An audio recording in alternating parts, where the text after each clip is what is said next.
I am a nutritional therapist, also at SARE Nutritional Therapy. SARE stands for Sugar Addiction is Real, and the NT is for Nutritional Therapy. So today we're going to be talking about, and hopefully this won't drop out anymore.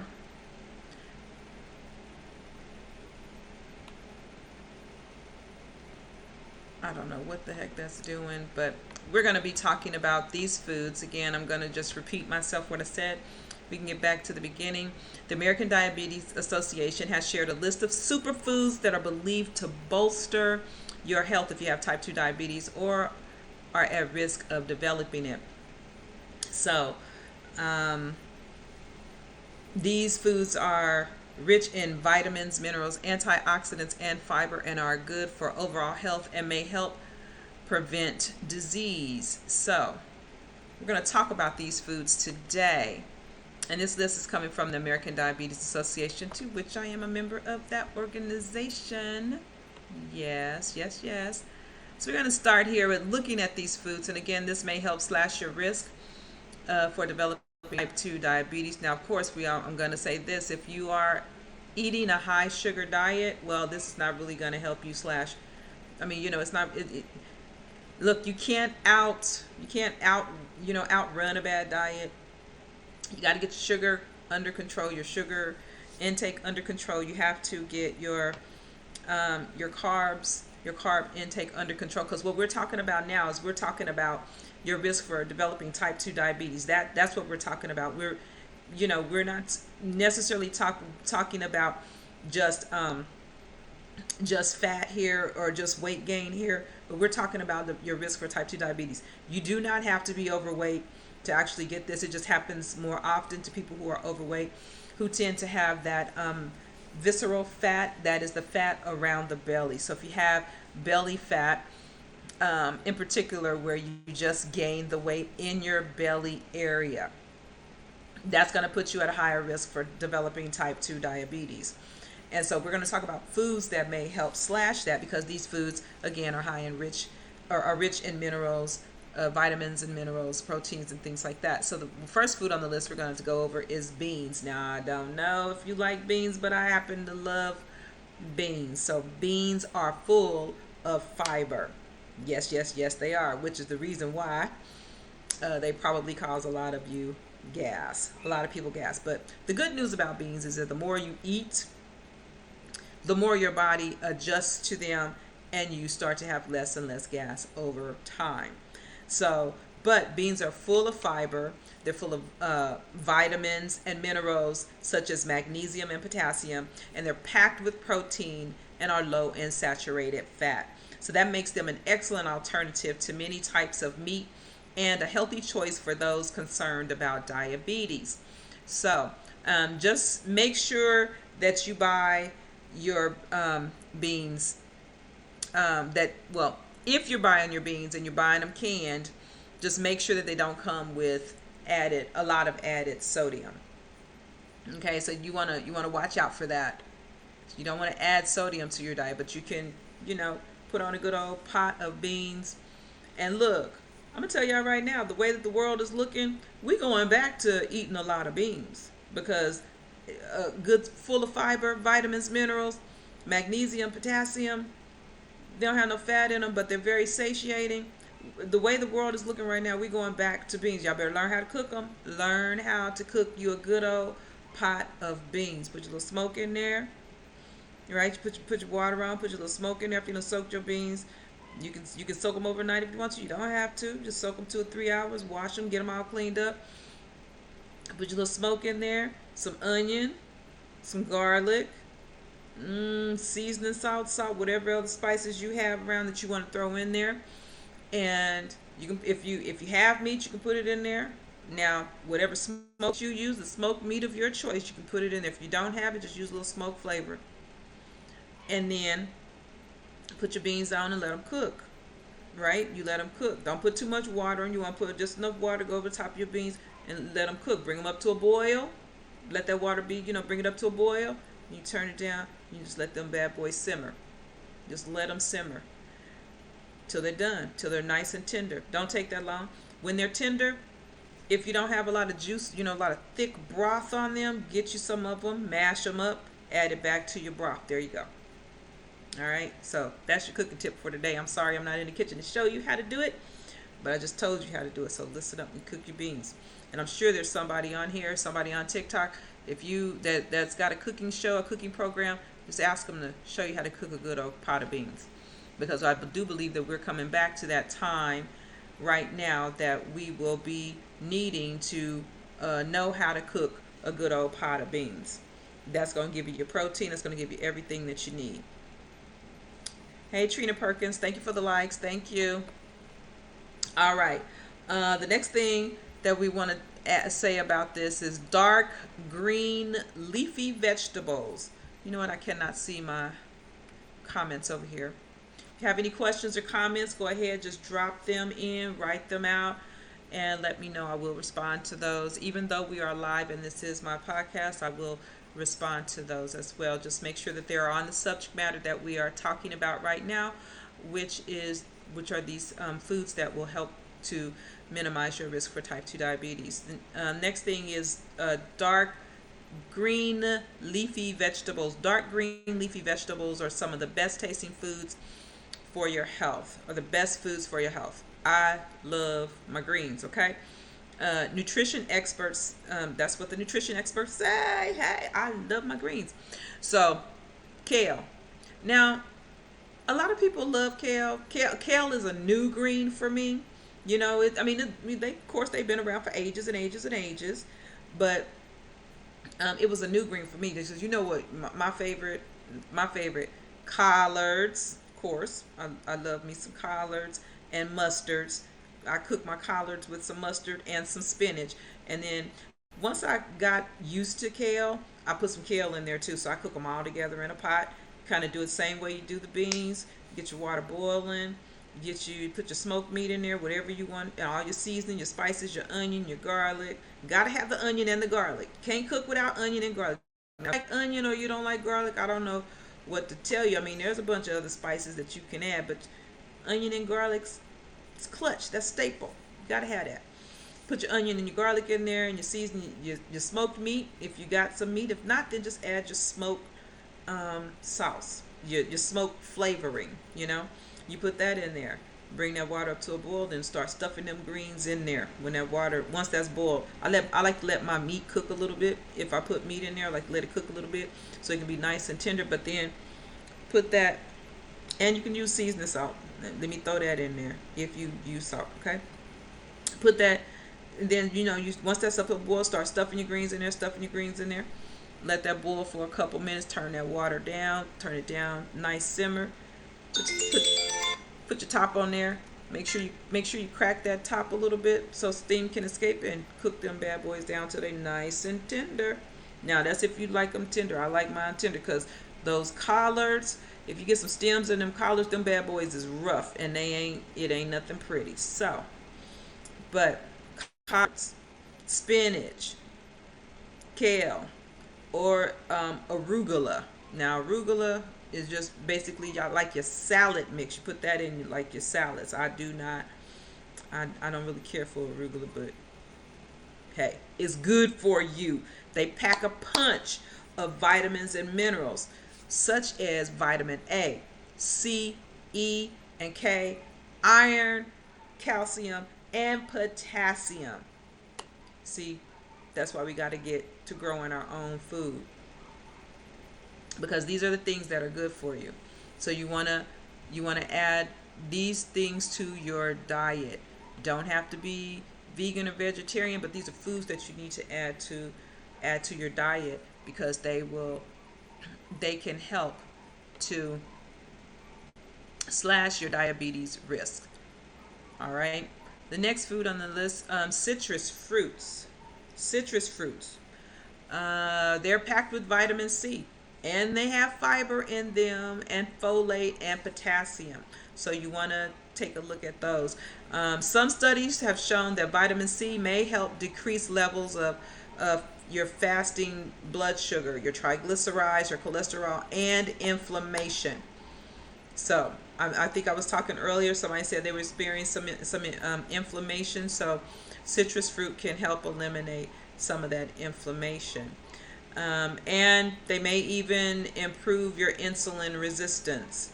So I know one citrus fruit that is really good for that, and that would be uh, lemon. Of course, lemon, if you have it in, whenever you have it, right? Because lemon is acidic, but it actually is alkaline in the body, which is really good. So, and it does a number of good works in the body, helps to detoxify your liver and all of that good stuff. So it can help to improve insulin resistance. Well, and in particular, we're talking about vitamin C, so you will get your vitamin C from your lemon, right? Um, but you don't want to overdo it, because too much of a good thing is bad. Not if you're doing it straight from fruit, but if you're using supplements and you're supplementing your vitamin C with supplements, you're getting, you're using the tablets or the pills or whatever to get your vitamin C. You don't want to get too much of that type of vitamin C. But vitamin C from your citrus fruits, absolutely the best. So, the next thing on the next superfood that may help to slash your risk of type 2 diabetes is berries. Berries, right? So, berries are loaded with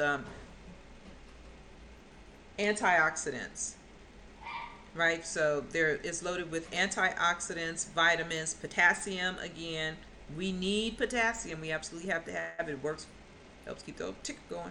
So potassium and fiber, and them seeds, those little seeds that are in berries. Everybody ever you had raspberries, got them seeds in there. Strawberry, blue, all of them, strawberries, blueberries, they all got seeds in them. That's your fiber, right? That's your fiber. So, but they're a healthy choice for dessert in lieu of a sugary snack. For real, that's the best thing that you can do for yourself. You can do that with some berries and some whipped cream. There you go. That's an excellent snack, better than a sugary snack. In fact, a 2019 study published in the journal Food and Function found that they can reduce risk of several chronic diseases. They can reduce the risk of several chronic diseases, and that includes type 2 diabetes. So, berries, rich in antioxidants. Which berry is your favorite berry? I mean, there's blueberries, raspberries, strawberries, blackberries, boysenberries. I'm leaving some berries off. Which one is your favorite berry?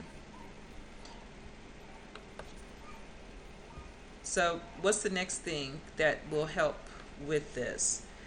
The next thing is going to be tomatoes. Now, I love tomatoes. Love, love, love. I love grape tomatoes. Grape tomatoes. They're a little bit, well, they can be smaller than a cherry tomato, but they're like a oblong shape. They're not round like the cherry tomatoes. Cherry tomatoes are round.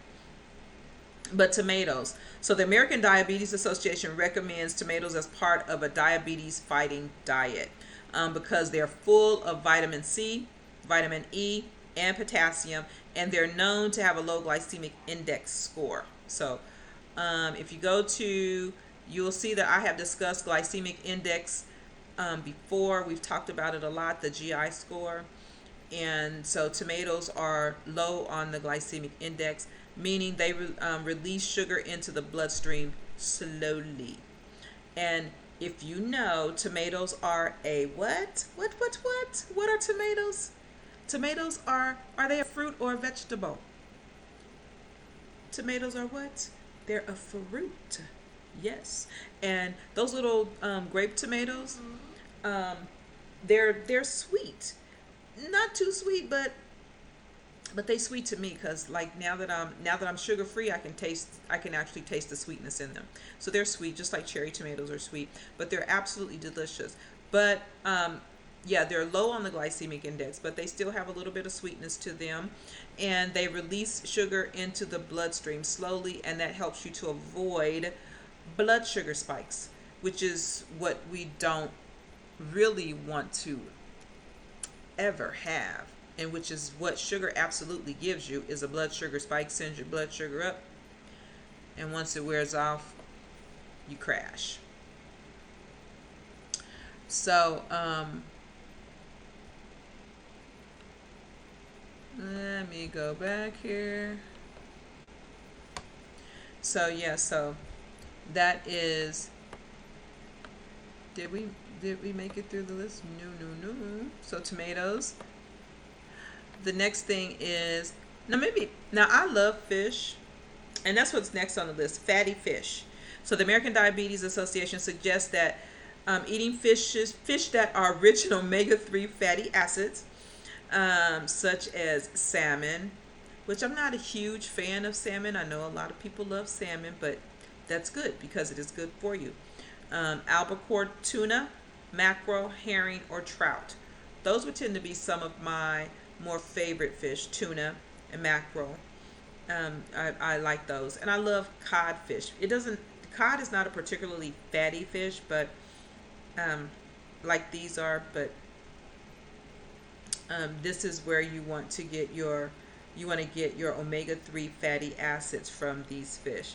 So if you already have diabetes, the ADA diet recommends that you have at least 2 servings per week of this nutrient-dense food, because it's nutrient-dense. So it recommends that you have 2 servings per week. Not only will this help you fight type 2 diabetes, but it can also reduce the risk of heart disease and inflammation. So, fatty fish. And again, that is salmon, albacore tuna, mackerel, herring, or trout. So you want to get that so you can get your omega-3 fatty acids. The next thing is nuts. Now, I'm a big fan of these. I love peanuts. I love pecans, cashews. I like cashews. They're good, but my favorite of the nuts are pecans. So when you feel when you're feeling full and you're more satisfied, it's going to be easier for you to make healthier food choices. And so that'll help keep you from snacking on junk. So, and that's why nuts are important, because as a part of a diabetes fighting diet, by having just an ounce of nuts, you're better able to manage your blood sugar. So that's why you would want to have something like that. You want to have nuts, and it allows you, when you're managing your blood sugars, you're going to make healthier choices. So, and you'll make better decisions about what you're putting on your plate. So additionally, nuts, they're full of fiber. Okay, so number one, you're going to get fiber from them, omega-3 fatty acids, protein, and magnesium. Right, so that's another good thing. And this is something that you don't have to cook, because just about everything on this list, except for the citrus fruit and the nuts, you've had to cook. But this you don't have to cook. You just grab a handful and go. All right, so what else is on the list? Whole grains. Whole grains is on the list. Note that I said whole grains. Okay, so you want to do whole grains. So, though, in general, if you have diabetes, it's best that you avoid excessive carbohydrates. So if you're pre-diabetic or you have diabetes, it's best that you avoid excessive carbohydrates. But you are encouraged to eat whole grains. That's something that you should do. So according to the American Diabetes Association, they are rich in vitamins and minerals such as magnesium. Here we go again. B vitamins, chromium, yes, chromium, iron, fiber, and folate. So the health organization suggests whole oats, quinoa, whole grain barley, farro, in addition to just choosing whole grain breads over other types. Now I've shown here, go back in some of the YouTube videos, you will see the videos, because you don't exactly get this on the audio. because I had some slides or some graphics to be able to demonstrate the difference, but the difference between the amount of the glycemic index of like wheat bread versus a white bread and things like that. And we compared some, I did some comparison of grains and things like that. You still want to be very, very careful with, even if you're doing whole grains, you want to be very, very careful. So it's so with those grains, because if you have diabetes, you just, or type 2 diabetic, you really want to be careful. I always want to make sure that you are counting all of your carbs, right? You want to count all of your carbs. Fiber does slow it down, so it makes it it makes it so that it doesn't, you're not spiking right away, but you want to be very careful with that. Okay. Make sure you stay on top of it. Some people don't like food diaries and tracking food, but I promise you, if you track your food, I think I was talking to somebody earlier, said they want to lose weight, want to lose 50 pounds, and I didn't mention this, and they were asking for a way to be able to do that. And I was throwing out some suggestions of some things that you can do, but tracking your food, if you're trying to lose weight, if you're trying to control your blood sugars, or you're trying to lose weight, the one thing that you want to do is you really want to track your food. I know it can be very unpleasant. Come on, you guys, give me these likes over here on TikTok. Let's send those likes up. Send them up. But you want to make sure that you are tracking your food with a food tracker of some sort. You want to track your food. You want to make sure that you're monitoring what you have going in and out. If you eat a consistent diet of the same things, then you kind of know. You kind of already know. But if you don't, if you're like changing it up every day, you really need to track. If your diet is consistent, like you habitually eat the same thing, then you'll once you track it once or twice, then you'll see the consistency. You'll know. But if you don't do that and you're changing it up, you need to do something. You need to track it. So let's another food that is really good.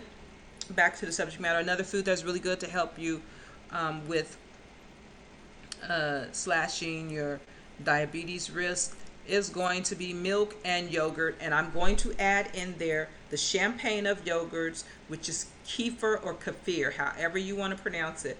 I'm always going to add that one to the top because it is probiotic. It has more probiotic in it than yogurt. And yeah, it's the champagne of yogurts. Okay, so it's the best one. It's tops, the one you can get. But milk, yogurt, and kefir. So when it comes to dairy, it's very important to avoid saturated fats and added sugar and carbohydrates. Okay, milk already has in it sugar. So let's be clear on that. Milk has sugar. Lactose is sugar, right? So it already has sugar in it. When you go with yogurt, some of that sugar is eaten up. When you go with kefir, almost all of the sugar is eaten up. Okay, so yogurt has a little tang, kefir has a lot of tang. So it's really tangy, and the longer that it ferments, because we're talking about ferments, the longer that it ferments, the tangier it gets, right? So, but you want to, if you focus on lower fat options and skip the sweetened varieties, yogurt and milk, they can help you maintain a healthy diet. So you just want to make sure that you don't buy the milk with the chocolate already in it. Chocolate milk and strawberry milk, no. You don't want to get those. They're filled with sugar, added sugar at that. Lactose is a naturally occurring sugar that's already in there. If you're not lactose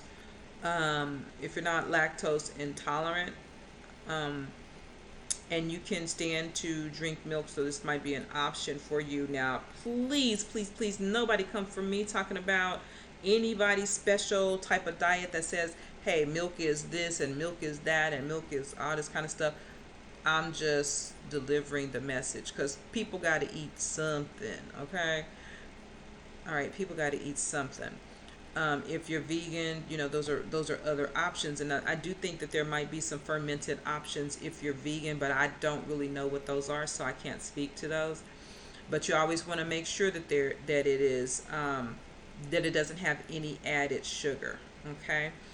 Um, and milk itself has vitamin D added to it that helps to regulate your glucose homeostasis, means level, right? Even so, by stimulating insulin release from the pancreatic B cells.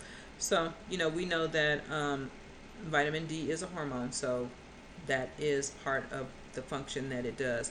So therefore, the correction of vitamin D deficiency may result in improved glucose control and has beneficial effects on complications of type 2 diabetes. And that was according to a 2014 study on the subject. So, vitamin D. So, the whole thing about this is this is actually we're saying milk and yogurt and all of that, but we're also talking about vitamin D helping to upregulate and balance out your insulin. Okay, so and a vitamin D deficiency correcting your vitamin D deficiency, I'm sorry, may result in improved glucose control, blood sugar control, and has beneficial effects on the complications of type 2 diabetes. Basically, if you're vitamin D deficient, you need to fix that. You can take a vitamin D supplement in addition to being out in the sun. That is the free part. That's free. Being in the sun, that's free. It doesn't cost you nothing to go step outside. If you're bright sunshiny day, go step outside and be out there and let the vitamin D do its thing. I do it I try and do it every day. Be in the sun. Now, 20 minutes is a minimum, and and for a lot of people, 20 minutes may not even be enough to move the needle. So you're going to have to supplement, and most of us are going to have to supplement with some additional vitamin D. Now, I don't know what kind of vitamin D. I don't like the tablets. I like liquid vitamins, and I just mix them in with whatever it is that mix it in with whatever it is that I'm eating or drinking or whatever. I used to put the vitamin D in my water, and I would just drink it in my water, like slowly throughout the day. And then I started putting it with just my oranges, like I have a bowl of oranges, just drop the vitamin D and spread it around on there, the liquid one, and then just eat the oranges and get the vitamin D. Like that, whatever, you can do something like that, but with your vitamin